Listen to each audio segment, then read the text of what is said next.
We'll see what Ashtavakra says today.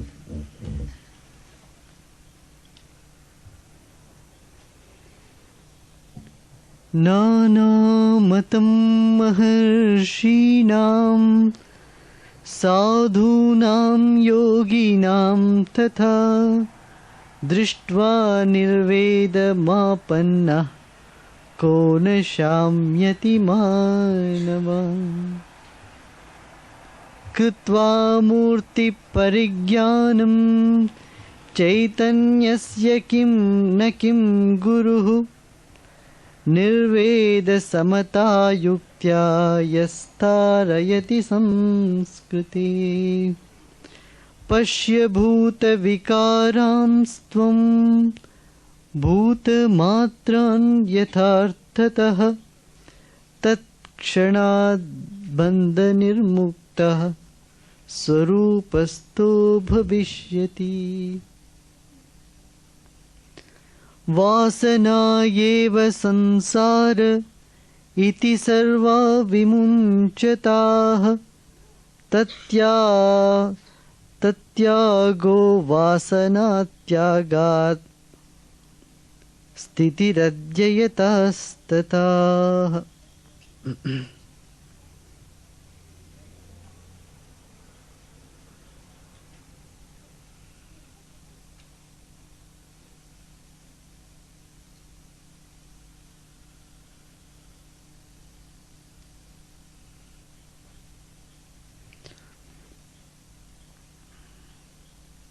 Yesterday, Ashtavakra said, see, the joy is in the self. Where are you running? What you are running behind in the world? The essence of the world is divine.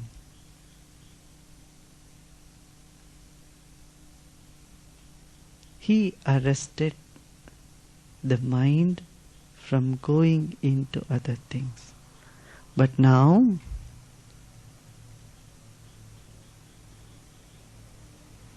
in the name of spiritual practices, one can still go from here to there, to there, to there. Says, Nana matam maharshinam sadhunam yoginam tata. Maharshis, yogis and saints, they all have different opinions. They all say different things.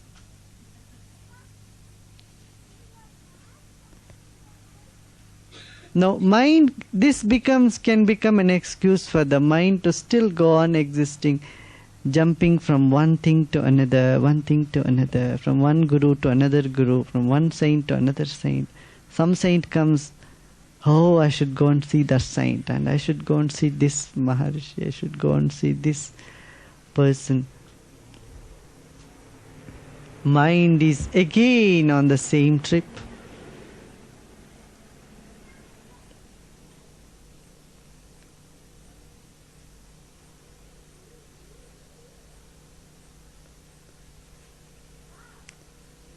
Ways of the saints are different, but what they say is the same. The way they say is different, but the substance is the same.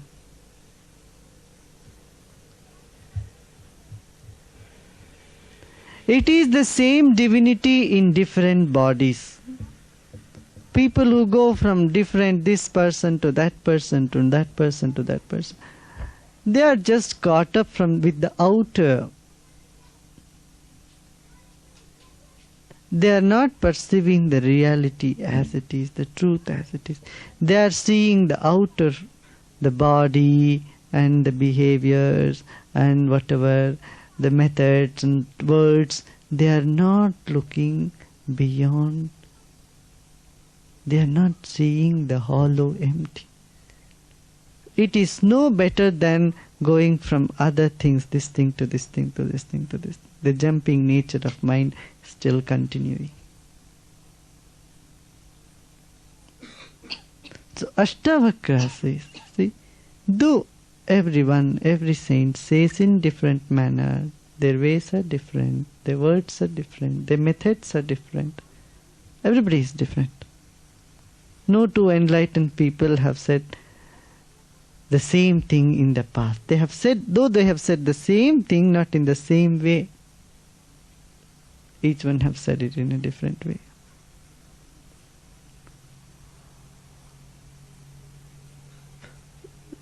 This craving, even in the field of spirituality, can be a hindrance for spirituality. Craving, oh, I want to take more, more, go to this saint, go to that saint, go to that saint. Collecting from everywhere.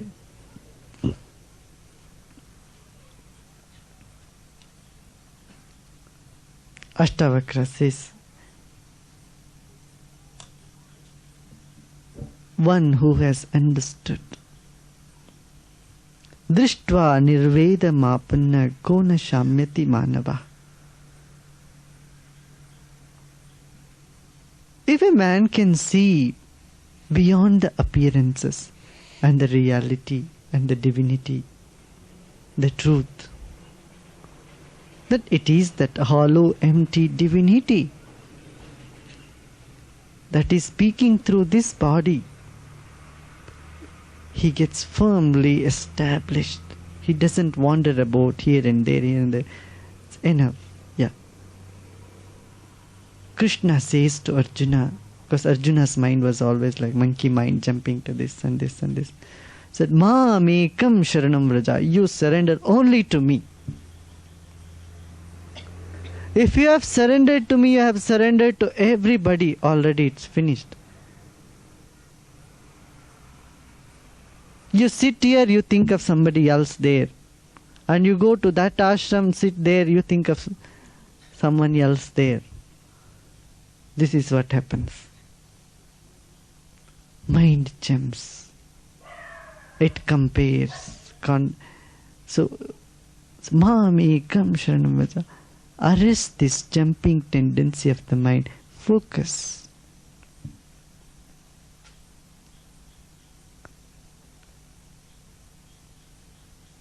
Don't be shaken by different sayings and different ideas, opinions, methods, methodologies and ways of different Maharishis, saints and yogis. That can put you off, it can take the confidence off you. You are on a path and suddenly someone else says, some other devotee speaks to you, oh, I do this other technique and this is elevating me and this is giving me, I have reached the highest state. And immediately what has happened? Your consciousness is shaken. What has happened? A craving is, maybe I am not sufficient enough, I am not doing enough practice, maybe my technique is not all right, let me try this. So you go one after another, like that.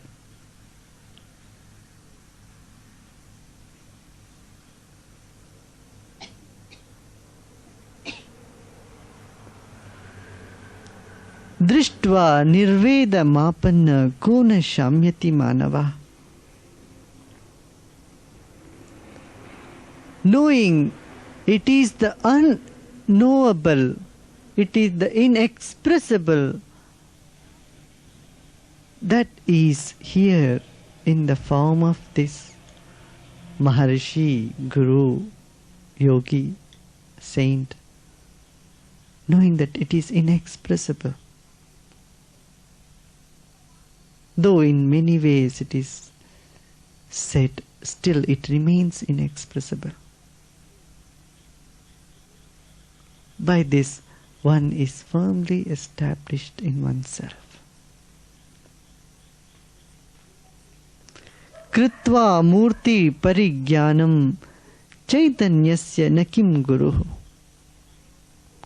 nirveda samata yukta yasara yati samsrute.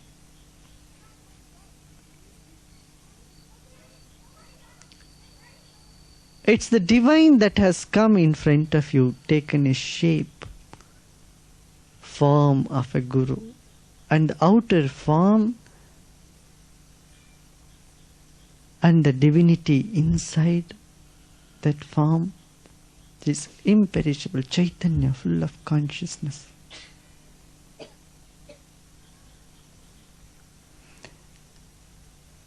It has become a need for you to experience that the divine God loves you so dearly. Though He has told you in so many ways, with the flowers, with the birds, and with the clouds, with the rain, and with all the friends and folks and relatives, still one is unable to experience the divinity.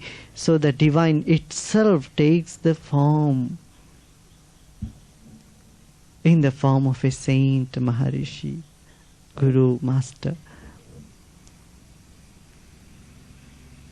and then give you a glimpse of the reality, the truth, that the divine loves you very dearly and in all manner, in all respects.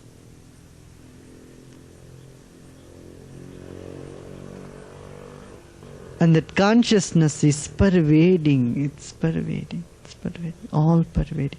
That consciousness is the Master, is the divinity, is the Guru, is yourself. Usually in the beginning we recite a thing. See.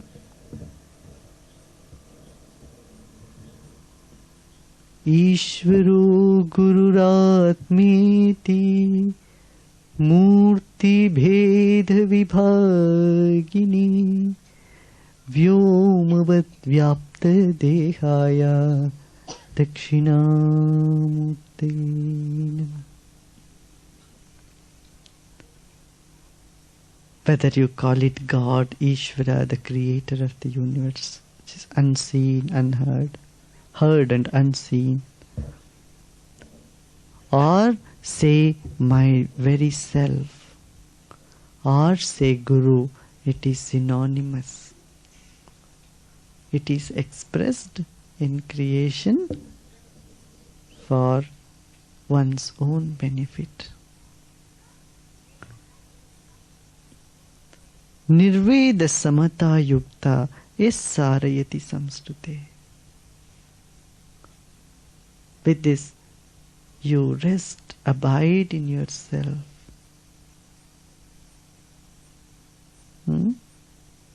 With equanimity. Otherwise, the moment you think someone is more great or powerful and something, immediately what your balance is lost, you are behind, you are after gaining something. You see this? You are not established, you are not equanimous.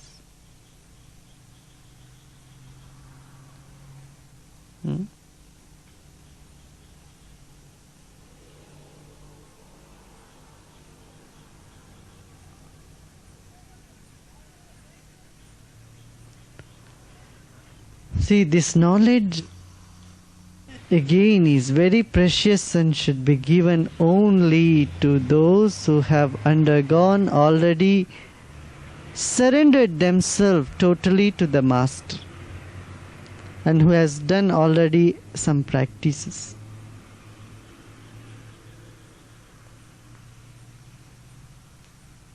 It's very important.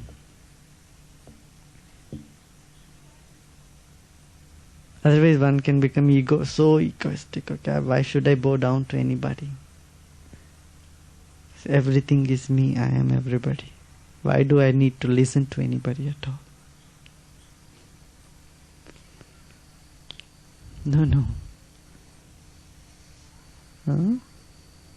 When the difference has ceased to exist, he says, be established in the evenness of your being. Do not be shaken by it, even you look some powerful or some wisdom, power, knowledge, whatever. All that is inexpressible of the same.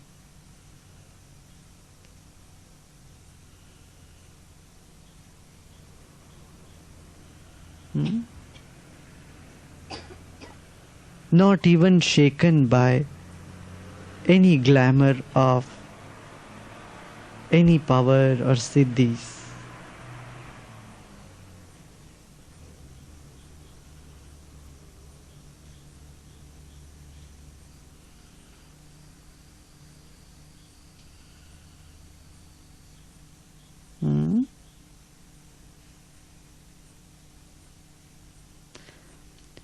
Pashya bhuta vikaramstvam bhuta matran yathartata tat kshanad bhanda nirmukta swarupasto bhavishyati. You will get into the self, into yourself. When you see all this distortion of consciousness, the entire universe is distortion of one consciousness, modification of one consciousness.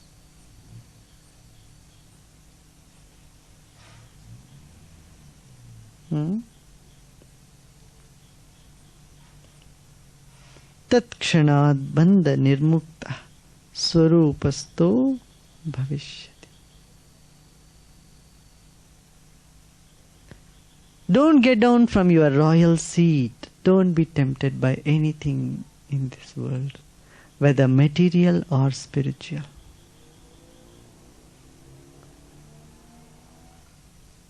That smile in your face, that evenness in you, that royalty in you will establish you in yourself, free from all bondages.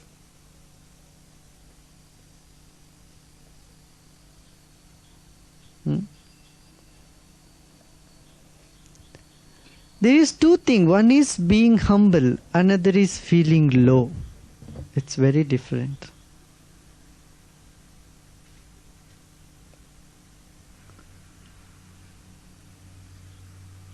None of our practitioners or teachers or devotees, sadhaks here,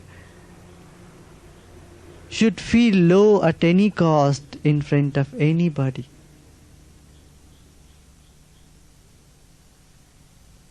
But be very humble in front of everyone. Maybe the Pope comes or some very great saint comes, one who is very well known all over, some very big person comes. How do you feel? Just imagine how you will be. You will feel as though you are nothing and they are everything. Would you or would you not? Then you have lost. You have lost. You forgot to see the hollow, empty unity inside that person, inside you, everywhere. Instead, you got caught up in the outer paraphernalia. You know, how big so many people come and the pomp and shows happen, and then garlands and the dress and whatever. Or you get lost in all these outer things.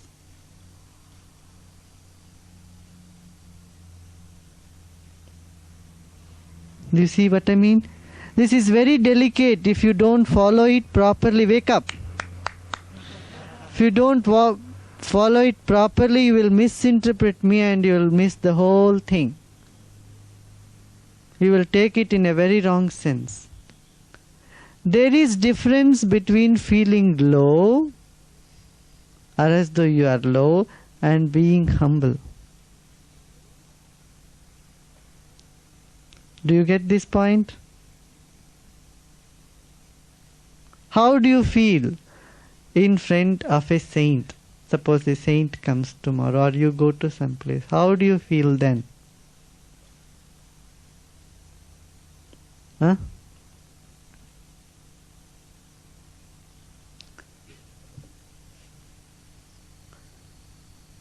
Once I was touring and one saint came and a person, he saw me, he's an older man, said, what I should do? He says, should I bow down to you, or should I bless you, or should I hug you? What shall I do? I'm confused, he said. I just slapped him on his face.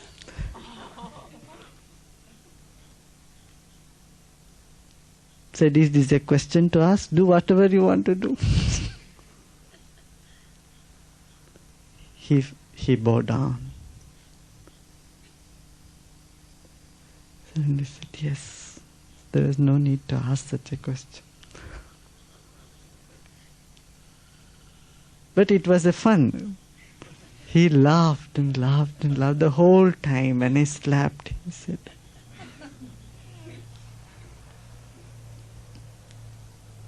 People were shocked. Somebody was around me. But Panditji never behaved like this, that too with such an elderly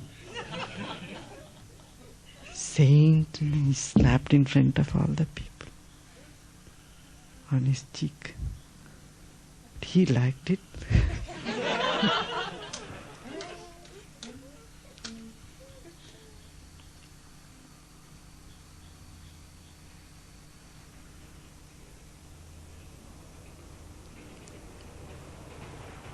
Once Kabir and Farid, they were contemporary saints. They stayed in the same, what do you call it,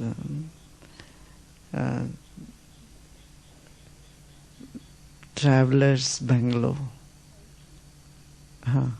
Traveler's bungalow. But they never, then all the disciples of Farid and disciples of Kabir were so excited. They said, oh, two great saints are meeting today, and there must be something great happening. They may be having wonderful discussions, and we are going to have a feast of knowledge today.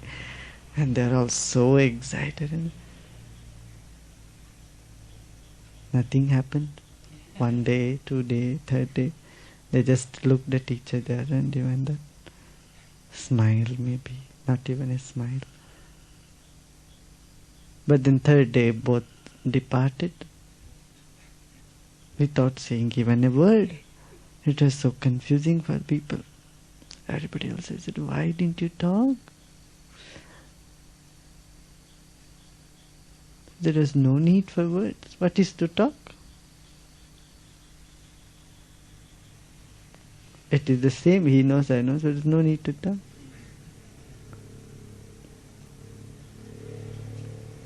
Nothing happened.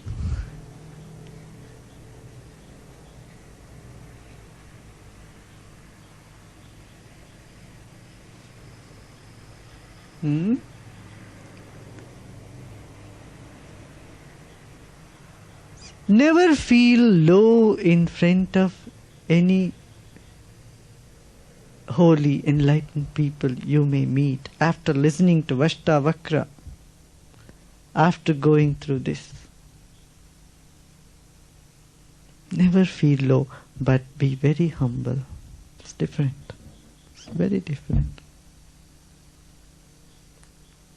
Your humbleness, don't be stiff.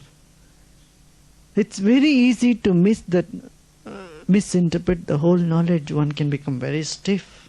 This is what has happened. Many saints, the sannyasis, are not supposed to bow down before anybody other than Shankaracharya. And people, many sannyasis, mistake it so thoroughly. They become so stiff. So stiff. They don't need to bow down to anybody other than Shankaracharya.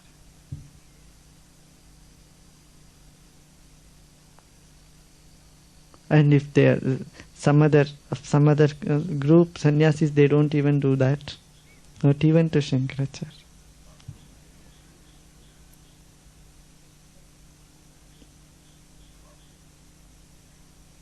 It's not the physical bowing down, but inner state of consciousness, hollow and empty and full of love,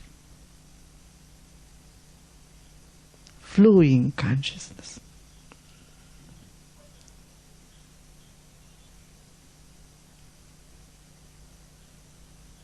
Recognition of the same divinity in everybody, all over. This is very supreme knowledge. Nobody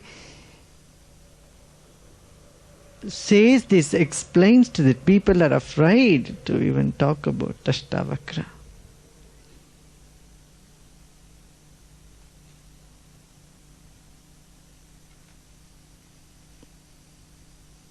He keeps everything open.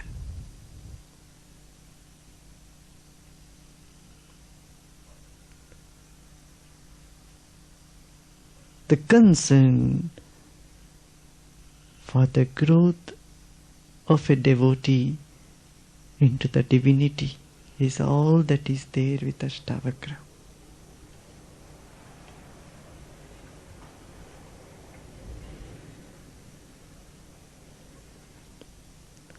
Everyone says, surrender only to me. A husband says to the wife, you surrender only to me. And wife says, you dare not look to anybody else. Surrender only to me.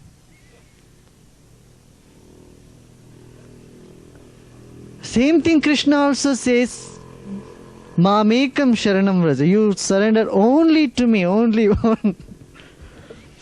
It's a big difference.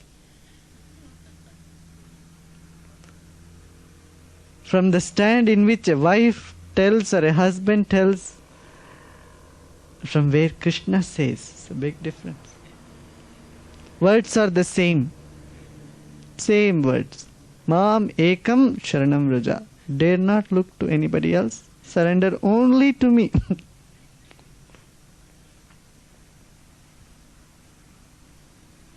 Intentions are different. Krishna is not interested in just making devotees, making more number of devotees or making followers. He was not interested in making followers. A true guru is not interested in making followers, but he is concerned for the growth of the person.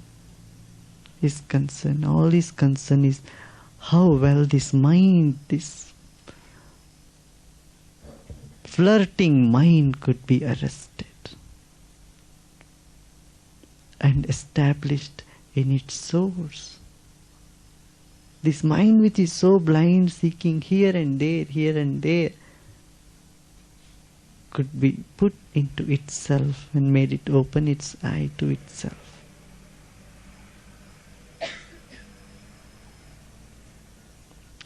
So Krishna says, Mamekam Sharanam Vraja. It is difficult to say that word, Mamekam, surrender only to me. Only a very hollow and empty person can say, yes, I am. Surrender to me.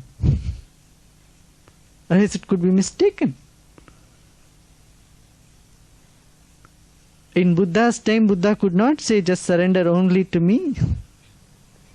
He says, Buddham Sharanam Gacchami. He said, bow down to the enlightened one. And then his Sangam Sharanam Gacchami. He said, bow down to the assembly of the practitioners, Sangam. Bow down to this assembly. Dharmam Sharanam Gacchami. He said, when both are not available, bow down to the righteousness, Dharma, religion.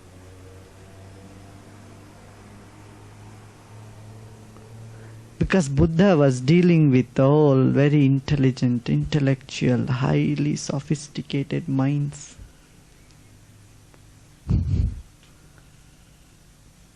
Buddha had a very elite class of disciples. They were not just people from here and there. They are all highly educated, PhDs, doctorates, very sophisticated, and people who think they knew everything. Such people. So he had to tell them in a very different way. It also worked, not that it didn't. Because Arjuna was a friend and he knew Krishna quite somewhat. He knew him, or he thought he knew Krishna well. So Krishna could tell him, better you be with me totally. Said, I take care of everything for you. I'll take care of you. Yoga kshemam vahamya. You are striving to get something that you don't have, and you want to preserve what you have already gotten. Isn't it? I'll do both for you. I'll get you what you need, and I'll maintain what you have. Promises. I'll promise you.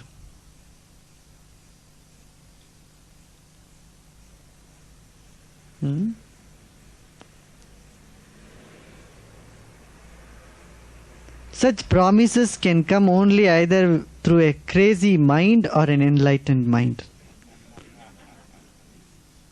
See, you cannot promise. See, otherwise one does not promise such promises.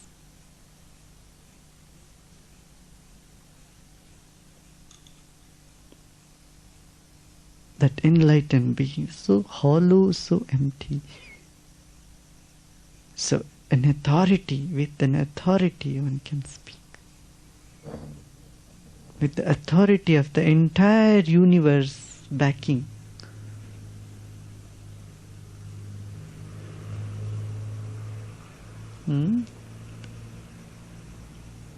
That is the fight. The fight is always between the small little mind and the big universal mind. That's why we say Jai Gurudev, victory to the big mind. So happens so many times the small mind wins. Whenever the small mind wins, it is called misery. Result is misery.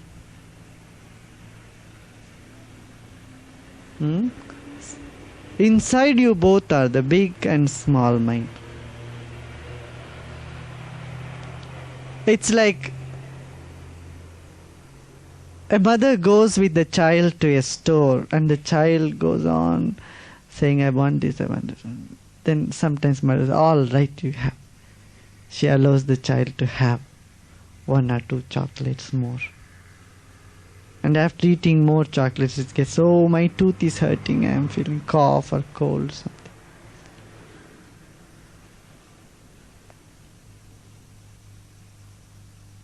No, you can say, why did the mother at the first place allow child to eat more, then get sick? But the child was so adamant, the mother sometimes agreed, all right, go ahead, eat. And when it is sick also, then the mother cares the child. It is part of the game.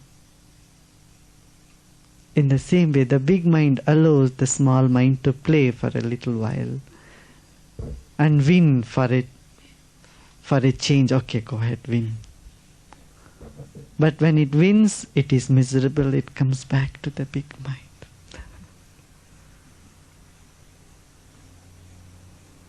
Again the big mind. So I said, Jai Gurudev means victory to the Guru, victory to the big mind, victory to the infinity. Because when the big mind wins over the small, then even the failure of the smaller mind is a joy.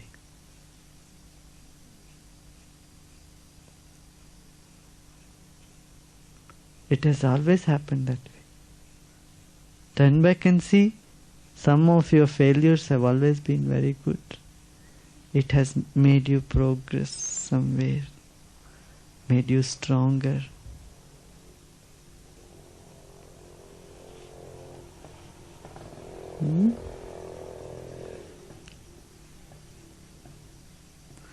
Vasana eva sansara iti sarvan vimunchata.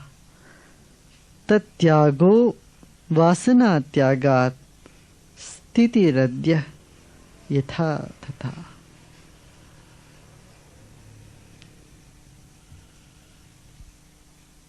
What is your world? How big is your world? Have you ever thought about it? How big is my world? Huh? I thought about really. How big? Huh?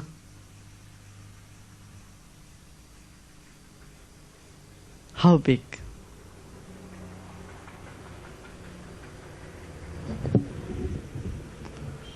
Your world is very small. Your world is bundle of your experiences. Have you observed this?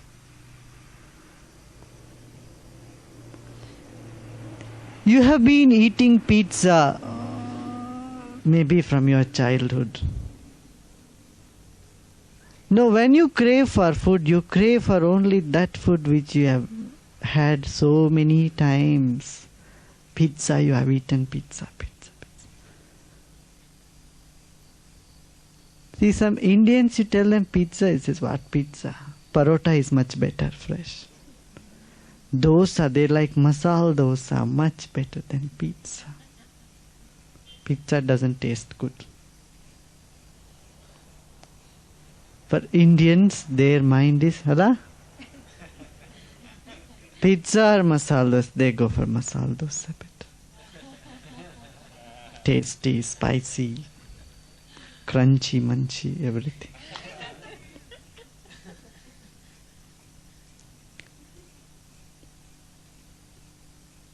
World is so big, but you have a set of experience, even food. And your mind is caught up into that. It shrinks to those experiences. And it remains with those experiences of food and doesn't expand, doesn't move forward, doesn't go further. What music you like? You started liking some set of music, the Western or Eastern or jazz music, Hindustani or Carnatic music, or some one set of music, and then you like listening only those music. Other music you listen only because it's forced on you by some situation, circumstance. You try to listen, tolerate them. But if you are given by a chance for yourself, a choice for you, okay, what is the most beautiful music you will like? You will pick up that music which you have already always listened.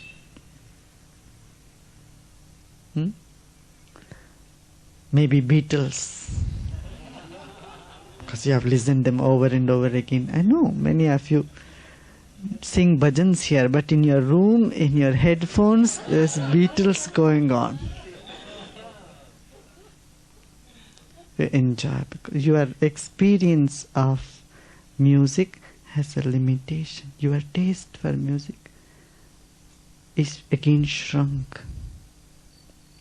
Here people do. In radio, in India, it's very difficult for any programmers to make any programs in radio, because they have to make a balance about the national music, Hindustani, and the local music and the regional music. So they have made one thing. In the evening they put all languages music, one after another, and people wait for just that time. Okay, they have heard Kannada music, then they turn off the radio. They don't listen other music. Tamil, okay, Tamil songs, finished, turn off. The moment Hindustani music starts in the radio, people turn it off. Oh, what is it? It's crying. It's slow. Hindustani music is just opposite, goes very slow singing. Carnatic music is very fast singing, just opposite. Same thing in the north, you go to Delhi in the sea Karnataka, you say, oh, it's so nice. You turn the radio off, TV off. People do not like to listen because our experiences are shrunk. Our limitations, very little. Same with the smell, same with the fragrance, same with people. Isn't it? See, who are all in your thoughts? Only those people who have been in contact with you, in touch with you. Isn't it? friends, and the same friends will turn into enemies. Same enemies will turn into friends, because your world is so short, there is no space for anybody else to new friends or new enemies to come in. It is the same person turns friends, enemy, enemy, friend, friend, enemy, because your mind is shrunk. It is only little, very little. Millions of people are coming into this world every day, and many, many people are going out of this world every day. And have you connected yourself with this entire world and all the people here? Let alone the other creatures, animals. At least people. At least people of one nation, one nationality. Or at least the people whom you have seen through your eyes and met and spoken. Do they all occupy your mind? No. Your world is so short, so limited. It is stuck with 1, 2, 3, 4. Not more than 4 people, in fact. These 4, 5 people reel in your mind and bother you and trouble you. They are going to die anyway. And you are going to follow them or precede them. Either way. And the whole world is going to finish. And you are so much bothered. This is called vasana. You have had some experience with them, pleasant or unpleasant, and those pleasant, unpleasant experience is stuck with super glue in the mind. Vasana eva sansara itiva vimunchita. Tatyago vasana tyaga stitiradya etha tatha. Drop these impressions of the past experiences of you with different people. Oh, so and so is so wonderful, and so many lifetimes she has been my soulmate, and I have been. And I never felt like that with anybody else before. Soulmates. When they talk in terms of lifetimes, not today's. Lifetimes. I feel very special, you know. I never felt like this with anybody else. Mind goes. Empty talks. It's all the vasanas that propel you, your experiences that propel you to say those words. There is no weight behind those. Even when you tell somebody you love them, make sure you are not saying out of your vasana, your own cravings, your own impressions. Your own craving for some joy. You are telling, oh, I love you so much. What, you are really loving the person? Is it coming from your space of love or out of your craving?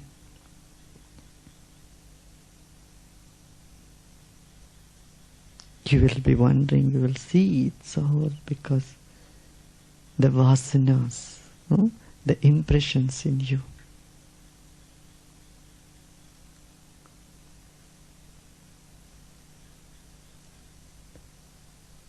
True love will not bring sadness, sorrow, misery, problem. But vasanas, with vasana, tail is always attached. Pain, problem, misery, discomfort.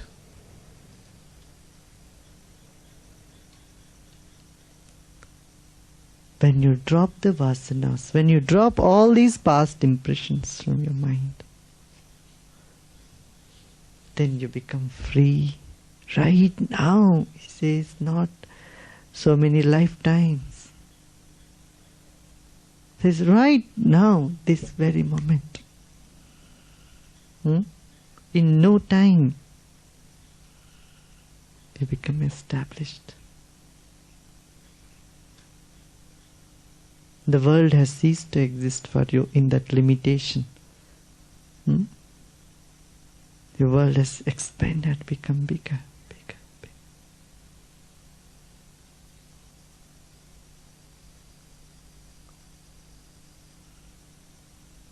This is very beautiful. It could be used as a technique.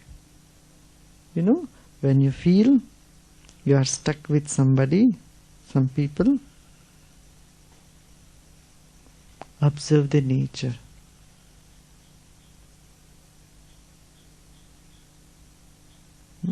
Many people have this problem with relationship. Always observe the nature. What is it? Stones, the trees. When you drive, see how vast this land is. When you go out, see bigger. Go further, further. And so many people have come here and gone. In so many bodies, the same consciousness has taken form like this, like this, like this, like this. They have all died.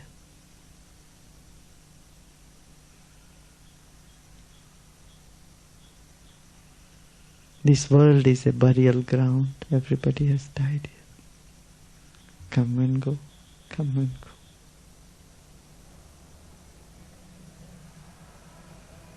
go. Huh? And you are going to go. You are going to go alone. Then that moment, mind will relax, open up. All that misery drops from your mind. Just observe the nature, how big this world is, how big the universe is. Nothing is permanent here.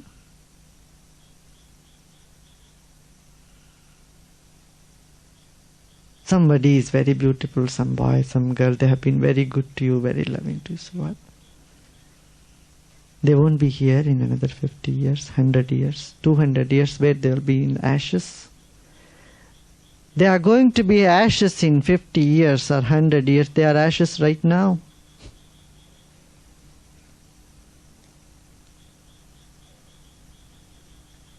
You will be at peace. The vasana.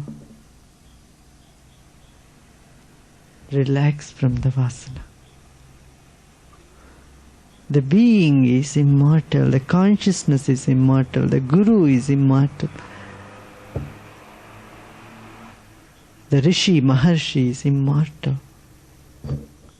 And so also you are immortal and eternal. Expand your world and your vasanas, shrunk vasanas will drop away. The world is so big to have more experience, be open to new experiences.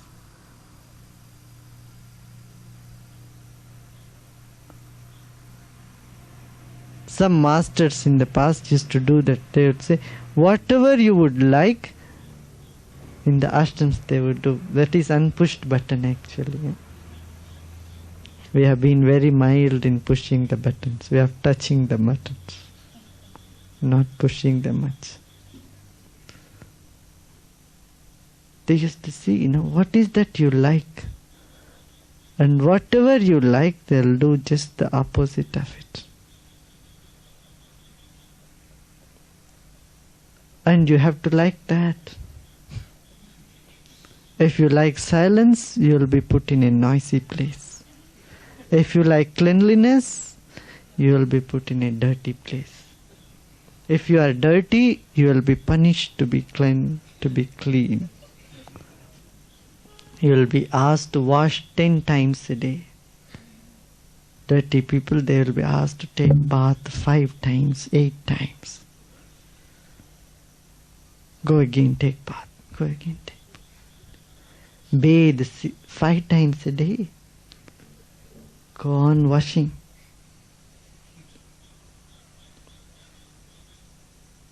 Just do the opposite. If you don't want to go, you'll be sent out. If you want to go, you'll be pulled and kept bound. Why this is done? They're not simply crazy. Why this is done? It's for your betterment. See that how small your mind is shrunk into that small little pocket of limited experience. Pull it out of it. How big the balloon is actually. But it's all shrunk in a small rubber. It needs to be blown. See how big it is. If you love order, you will be given a chaotic situation. If you are chaotic in your nature, you will be disciplined to follow an order. This is made, that is unpushed buttons.